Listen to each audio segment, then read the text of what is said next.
नवरात्रि में भूल कर भी मत खाना ये 20 चीजें, वरना दुर्गा माता हो जाएगी नाराज और टूट जाएगा व्रत। हिंदू धर्म में नवरात्रि उत्सव का बेहद खास महत्व होता है। देश भर में शारदीय नवरात्रि उत्सव का एक अलग ही अंदाज में मनाया जाता है। वैसे तो साल में 4 बार नवरात्रि का पर्व मनाया जाता है, जिसमें पहले चैत्र नवरात्रि और दूसरा शारदीय नवरात्रि और 2 गुप्त नवरात्रि का पर्व होता है। हर साल आश्विन मास के शुक्ल पक्ष की प्रतिपदा तिथि से शारदीय नवरात्रि की शुरुआत होती है। इस साल ये तिथि अक्टूबर महीने की 3 तारीख को पड़ रही है, यानी कि शारदीय नवरात्रि की शुरुआत गुरुवार 3 अक्टूबर से हो रही है। शारदीय नवरात्रि का ये उत्सव पूरे 9 दिनों तक मनाया जाता है, जिसमें मां दुर्गा के अलग अलग 9 स्वरूपों की पूजा की जाती है। माना जाता है कि जो व्यक्ति पूरे 9 नवरात्रि का व्रत कर मां दुर्गा के विभिन्न रूपों की पूरे विधि विधान से पूजा करता है, उसकी झोली माता खुशियों से भर देती हैं, साथ ही व्यक्ति के सभी कष्टों का नाश भी करती हैं। ऐसे में अगर आप भी शारदीय नवरात्रि का व्रत करने के बारे में सोच रहे हैं, तो आपको भूलकर भी कुछ चीजों का सेवन नहीं करना चाहिए, वरना आपका व्रत खंडित हो जाएगा और देवी मां आपसे नाराज हो जाएंगी। इसलिए चलिए जान लेते हैं कि नवरात्रि के दौरान आपको क्या नहीं खाना चाहिए। लेकिन उससे पहले अगर आप भी चाहते हैं कि मां दुर्गा का आशीर्वाद आप सबके ऊपर बना रहे, तो हमारे चैनल को सब्सक्राइब करके और वीडियो को एक लाइक करके और सच्चे दिल से कमेंट बॉक्स में जय मां दुर्गा, जय मां अम्बे रानी जरूर लिखें। नंबर 1, गेहूं। नवरात्रि में अगर आप व्रत कर रहे हैं तो गेहूं के आटे से बनी रोटी या इससे बनी कोई भी चीज नहीं खाना चाहिए। आप चाहे तो गेहूं की जगह कट्टू के आटे की रोटी खा सकते हैं। नंबर 2, चावल। कुछ लोग व्रत में सेंधा नमक डालकर चावल का सेवन भी कर लेते हैं, जबकि आपको पता होना चाहिए कि चावल अनाज है, इसीलिए नवरात्रि के शुभ अवसर पर चावल का सेवन नहीं करना चाहिए।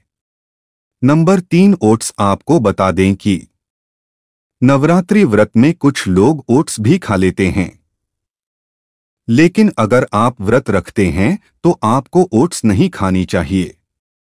ओट्स को किसी भी व्रत के दौरान नहीं खाया जा सकता है। Number 4, bread. व्रत में ब्राउन ब्रेड या फिर व्हाइट ब्रेड, दोनों ही तरह के ब्रेड्स नहीं खानी चाहिए। आप अगर नवरात्रि व्रत कर रहे हैं तो ब्रेड से दूरी बना लेना चाहिए। मैं आपको बता दूं कि ब्रेड आटे की श्रेणी में आता है, इसलिए नवरात्रि के अवसर पर ब्रेड का सेवन नहीं करना चाहिए। नंबर 5, बेसन। व्रत में पकौड़े या चीला भी नवरात्रि व्रत में नहीं खाना चाहिए। अगर आप चीला या पकौड़े खाना चाहते हैं तो कट्टू के आटे की डिश खा सकते हैं, लेकिन इसमें बेसन का प्रयोग नहीं करें। नंबर 6, तेल। नवरात्रि व्रत के दौरान रिफाइंड तेल या सोयाबीन ऑयल से खाना नहीं पकाया जाता है। आप चाहें तो खाना बनाने के लिए देसी घी, घर का बना मक्खन या बादाम के तेल का इस्तेमाल कर सकते हैं।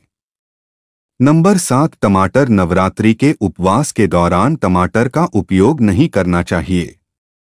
ऐसा इसलिए क्योंकि व्रत के खट्टे व्यंजनों का इस्तेमाल नहीं किया जाता है। ऐसे में अगर आप उपवास कर रहे हैं तो टमाटर को डोट खाने से बचें। नंबर 8, सीताफल। नवरात्रि व्रत करने वालों को गाजर और सीताफल से दूरी बनाना चाहिए। इन्हें रजोगुण वर्धक माना गया है।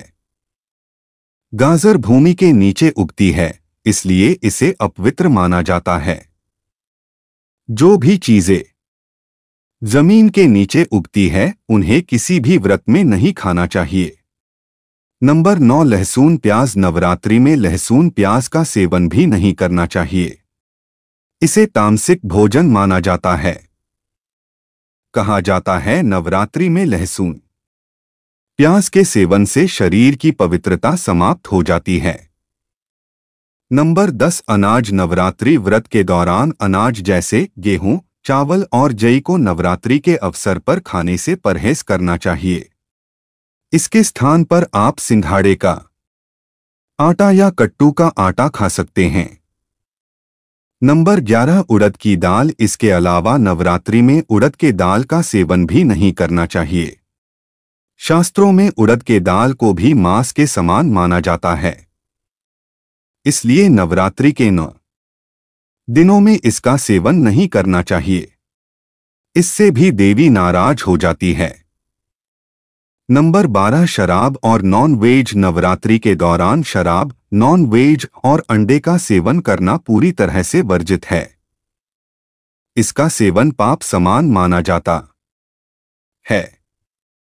वैसे इन सारी चीजों से दूरी बनाकर 9 दिनों में शरीर के विषाक्त पदार्थों को कम किया जा सकता है।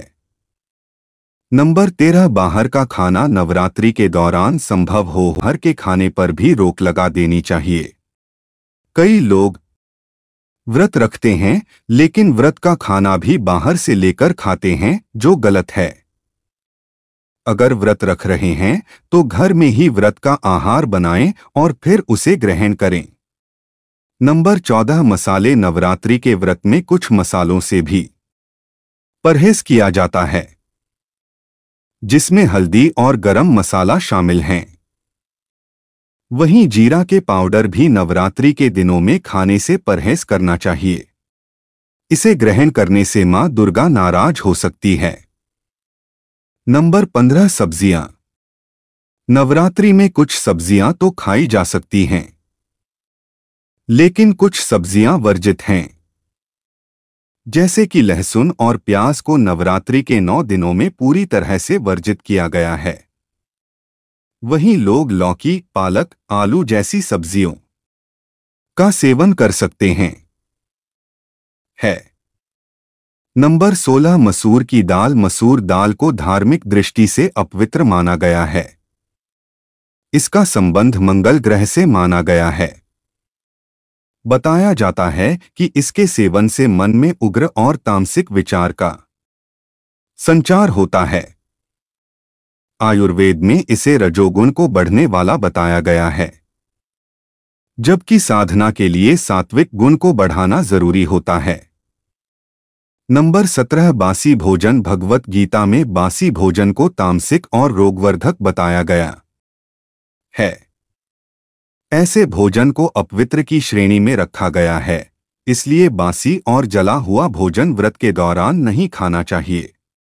नंबर 18 मूली। ज्योतिष शास्त्र में मूली का संबंध राहु से बताया गया है। राहु के दोष को दूर करने के लिए मूली का दान करना चाहिए। आयुर्वेद के मुताबिक यह वातवर्धक होती है। इसके सेवन से रजो और तमोगुण की बढ़ोतरी होती है, इसलिए व्रत के समय में मूली का सेवन नहीं करना चाहिए। नंबर 19 बैंगन। नवरात्रि के दौरान बैंगन का सेवन नहीं करना चाहिए। बैंगन में रजोगुण होते हैं। ये सात्विक भावों को कम करता है। इसके अलावा इससे त्वचा रोग होने की भी संभावना होती है। बैंगन काम भाव को भी बढ़ाता है। नंबर 20 सफेद नमक। भारतीय तीखा, चटपटा भोजन पसंद करते हैं। वहीं इनके भोजन में नमक की मात्रा भी ज्यादा होती है। नमक के रूप में समुद्री नमक का इस्तेमाल किया जाता है, जिसे सफेद नमक भी कहते हैं। लेकिन इन नवरात्रि के 9 दिनों में सफेद नमक की जगह पर सेंधा नमक का इस्तेमाल करना चाहिए। नवरात्रि के व्रत में सेंधा नमक खाना ही स्वीकार्य है। वहीं इस नमक में सोडियम की मात्रा भी काफी कम होती है, तो हाई ब्लड प्रेशर वालों के लिए काफी फायदेमंद होता है। इसलिए नवरात्रि के 9 दिनों में उपवास के दौरान सेंधा नमक का ही सेवन करें। तो ये थी वे चीजें जिन्हें नवरात्रि में भूलकर भी नहीं खाना चाहिए। अगर वीडियो अच्छी लगी तो वीडियो को एक लाइक करके और अपने YouTube चैनल यानी नौरंगी बाबा ऑफिशियल YouTube चैनल को सब्सक्राइब करके बेल नोटिफिकेशन को ऑल पर सेट कर दे ताकि हमारी आने वाली हर एक न्यू वीडियो का नोटिफिकेशन आपके पास जल्द ही पहुंच जाए तथा कमेंट बॉक्स में जय मां दुर्गा, जय मां अम्बे रानी जरूर लिखें। वीडियो देखने के लिए आपका धन्यवाद। आपका दिन मंगलमय हो।